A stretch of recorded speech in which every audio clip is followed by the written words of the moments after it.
मी समीर पवार यांना विनंती करतोय आपल्या शोभा हस्ते आपण त्यांचा मान सन्मान करायचा आहे. गुरविंदर सिंग,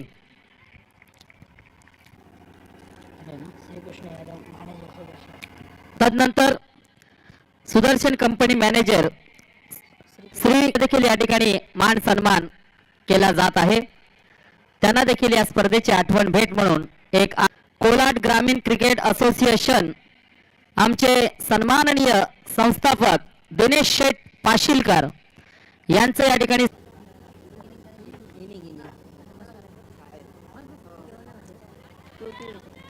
5 चेंडू होते, 1 धाव फलकावर. याच दरम्यान पण पाहतोय मोठा फटका घेतलाय हवेमध्ये बॉल. यावेळेस मात्र कॉट अँड बोल्ड विकेट क्रमांक 1. यावेळेस फलंदाज 1 धाव फलकावर. याच